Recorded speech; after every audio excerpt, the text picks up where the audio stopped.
T series, what the is this? मतलब really तुमने कुछ 15 दिन पहले एक मूवी रिलीज हुई थी, उसमें तुमने एक कांड किया था और same to same, I mean exactly same to same कांड तुमने इस मूवी में भी किया है. What's happening here?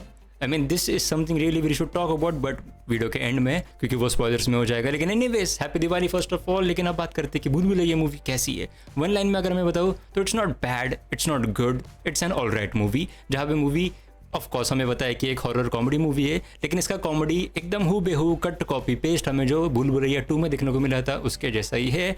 यानी कि फार्स कॉमेडी भी हम इसे नहीं कह सकते, सिचुएशनल कॉमेडी हम इसे नहीं कह सकते, बट इसकी कॉमेडी काफ़ी हिट एंड मिस है.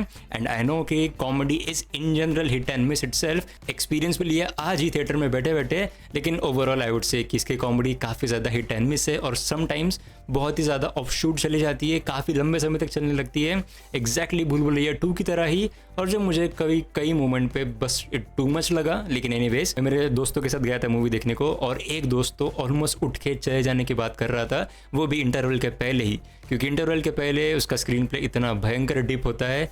चलिए उसके ऊपर बात करते हैं. लेकिन मैं कॉमेडी के बारे में बात कर रहा था और मेरा वही दोस्त कॉमेडी की वजह से काफ़ी बोर हो गया था, लेकिन पीछे कुछ लोग बैठे थे वो काफ़ी खुल के हंस रहे थे. तो as I said comedy is in general subjective itself, लेकिन इस मूवी की कॉमेडी सच में ही काफ़ी सब्जेक्टिव है. Anyways coming back to the screenplay of the movie. अब मैं मूवी की कहानी बिल्कुल भी नहीं बोलना चाहता, लेकिन एक बात तो मैं ज़रूर बोलूँगा कि हम जितने भी सारे रिपोर्ट सुनने में आ रहे थे कि लोग काफ़ी कह रहे थे कि मूवी की जो स्टोरी है तो वो सेकंड पार्ट के साथ 30-40% से मतलब उससे कनेक्टेड है, और फर्स्ट पार्ट जो भूल भुलैया का आया था, क्योंकि विद्या बालन भी है इस मूवी में, तो काफ़ी लोगों ने ऐसा भी बोला था कि 60-70% पहले मूवी के साथ कनेक्शन है.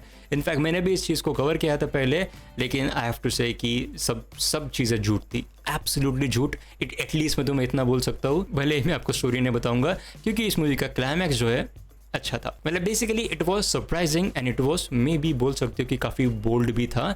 बट एनीवेज क्लाइमैक्स को आप इतना ज़्यादा प्रिडिक्ट नहीं कर सकते, मतलब जो रिवील है क्लाइमैक्स का उसको आप इतना ज़्यादा प्रिडिक्ट नहीं कर सकते. तो वो मुझे अच्छा लगा, क्योंकि थ्रू आउट द मूवी भी उन्होंने कुछ छोटे छोटे चीज़ें ऐसे प्लान करके रखी थी, जिसकी वजह से एंड में जाके आपको एक डाउट आता है कि अच्छा ये वाला कैरेक्टर शायद ये कैरेक्टर हो सकता है, लेकिन फिर पता चलता है कि वो वाला कैरेक्टर कंप्लीटली डिफरेंट कैरेक्टर था. And when ever that happens I appreciate that because that is good. अब स्टोरी तो मैं आपको एग्जैक्टली नहीं बताऊंगा, लेकिन इतना ज़रूर बता सकता हूँ कि स्टोरी में उन्होंने मेहनत करने की कोशिश करी है, काफ़ी सारे ट्विस्ट डालने की उन्होंने कोशिश करी है, लेकिन वो सारे ट्विस्ट जो है वो पूरे स्क्रीन प्ले के साथ कोहेसिवली निकल के नहीं आए. मुझे ऐसा लगा थोड़े बहुत इंस्टेंसेस पे, फॉर एग्जांपल कुछ अच्छा खासा हमारा सीन चल रहा होता है, उसमें कॉमेडी आ जाती है एंड दैट नॉट नेसेसरीली उस सीन को एलिवेट करती है. बेसिकली एक अच्छा खासा कोहिजन लगता नहीं है. इसके वजह से काफ़ी बार ऐसा लगता है कि जो स्टोरी है मूवी की, जो स्क्रीन प्ले है मूवी का, वो काफ़ी समय पे डिप कर रहा है, ऐसा काफ़ी समय पे आपको लगेगा. स्क्रीन प्ले के बारे में बात करेंगे तो मूवी का स्क्रीन प्ले शुरुआत में काफ़ी बढ़िया तरीके से शुरुआत होता है, करीब 15-1 मिनट तो काफ़ी अच्छी तरीके से कहानी चलती है. उसके बाद इतना ज़्यादा ऑफ शूट चला जाता है, इतना ज़्यादा स्लो चीज़ें बढ़ना शुरू होती है, and that actually continues until after the interval of the movie. यानी कि कुछ 20-1 मिनट तक तो बस कॉमेडी ही चल रही थी क्लाइमैक्स से पहले, जो इतनी भी बढ़िया नहीं थी. और इसी के बारे में मुझे एक शिकायत थी सेकंड मूवी से भी, और ये मूवी से भी वही शिकायत होने वाली है कि ऐसा लगता है कि अच्छा खासा आपका कुछ स्टोरी चल रहा है, लेकिन उसमें बीच में से ही आप काफ़ी सारे कॉमेडिक सीन्स डालने की कोशिश करते हो, जो काफ़ी स्टफ बना देता है पूरे स्क्रीन प्ले को. लेकिन at the end of the day it not necessarily it works out. At least for me it didn't work out. But I can see कि पीछे लोग हंस रहे थे, तो आई कैन सी कि हाँ जो मास अपील, जो मास ऑडियंस के लिए जो सारे सीन्स थे मे बी वर्क कर सकते हैं. लेकिन अगेन मेरे साथ में जो दोस्त थे हंस तो रहे थे थोड़े बहुत करके, लेकिन they were not enjoying themselves as much, क्योंकि उसकी कॉमेडी काफ़ी हिट एंड मिस थी और सीरियस मोमेंट्स में आ रही थी. That was expected to anyways. अगली बात मैं करना चाहूँगा विद्या बालन और माधुरी दीक्षित के बारे में. एंड आई हैव टू से कि दोनों का ही रोल मुझे लगा कि काफ़ी अंडर यूटिलाइज था. और through out the movie in fact मैं यही बात के बारे में सोच रहा था कि विद्या बालन इस मूवी में है तो उनका कैसा कनेक्शन वो बनाने वाले हैं पहले मूवी के साथ. तो ये जो उन्होंने कास्टिंग करी थी, आई नो डेलिब्रेट था, सबको पता है कि वो डेलिब्रेटली विद्या बालन को यहाँ पे कास्ट किया था तो जस्ट हमारे दिमाग के साथ भूल भुलैया करे वो हमारे दिमाग के साथ कि क्या मूवी फर्स्ट मूवी के साथ कनेक्टेड है, क्या यह कैरेक्टर वही अवनी वाला कैरेक्टर है जो हमने पहले मूवी में देखा था. इनफैक्ट यही सारी चीज़ें हमारे दिमाग में थी जब इसका ट्रेलर टीजर भी आया था, और इसी प्रीकंसीव्ड नोशन के साथ मैं मूवी देख रहा था कि क्या कनेक्शन है. तो उसी के चक्कर में ही जो उन्होंने खेलना चाहा था डायरेक्टर और राइटर ने, तो वो बढ़िया तरीके से वो खेल गए, मुझे बोलना पड़ेगा. लेकिन उसका जो पे ऑफ है I think think it was underutilised. Same goes for Madhuri's character as well, Madhuri Dikshit का character as well. In fact Madhuri Dikshit का कैरेक्टर तो ज़्यादा अंडर यूटिलाइज था ऐसा मुझे लगा. अगली बात करेंगे कार्तिक आर्यन के कैरेक्टर के बारे में. तो Kartik Aaryan is again that plain simple Rooh Baba का कैरेक्टर जो हमने पहले मूवी में देखा था भूल भुलैया 2 में. Cut copy paste exactly same यहाँ पे कंटिन्यू हो रहा है. अब ये मूवी हॉरर कॉमेडी मूवी है और इसके कॉमेडी के बारे में हमने पहले बात कर ली. अब बात करेंगे इसके हॉरर के बारे में.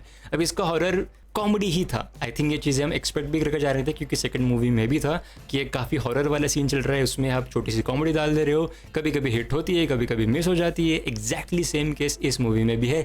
इनफैक्ट एक प्लॉट पॉइंट था जो उन्होंने पहले मूवी इनफैक्ट भूल भुलैया 2 में यूज़ किया था. एग्जैक्टली सेम ट्रोप और एग्जैक्टली सेम पॉइंट उन्होंने इस मूवी में भी यूज़ किया है, जो देख के मैं था कम ऑन फिर से. और जो काफ़ी बड़े बड़े, और मैं आपको ये भी बता सकता हूँ कि जो बड़े बड़े से जो सीन्स उन्होंने डाले थे ट्रेलर में, जो देख के हम मतलब basically they were the talk of the town, और वो सीन्स यहाँ पे कुछ मायने रखते ही नहीं है. अब कैसे मायने नहीं रखते हैं इसके लिए आपको मूवी देखनी पड़ेगी. इतना सब कुछ तो मैंने बताने वाला आज. ओवरऑल अगर मैं बात करूँ तो भूल Bhulaiyaa 3 is an alright movie. Horror comedy है, सबको पता है. हॉरर इसका नॉर्मली है, कॉमेडी इसकी हिट एंड मिस है एज एक्सपेक्टेड. लेकिन इसका क्लाइमैक्स जो है वो काफी बोल्ड था. क्लाइमैक्स इस मूवी का टॉक ऑफ द टाउन बन सकता है. थोड़ा बहुत अंडर यूटिलाइजेशन है हमारे दो मेन लीड्स का, विद्या बालन और माधुरी दीक्षित का. उसके साथ विद्या बालन को कास्ट करके हमारे दिमाग के साथ जो उन्होंने खेलने की कोशिश करी है वो अच्छी तरीके से वो खेल गए. लेकिन anyways it's basically an alright movie. बाकी अगेन हैप्पी दिवाली. और आज दिवाली है तो मैं आज एक ही मूवी देख पाया. लेकिन जो सिंघम 3 है, सिंघम 3 का रिव्यू हम कल सुबह करेंगे. सिमिलर टाइम तक आपको रिव्यू मिल जाएगा. सुबह का पहला शो ही देखने को जाऊँगा तो या thank you so much for watching.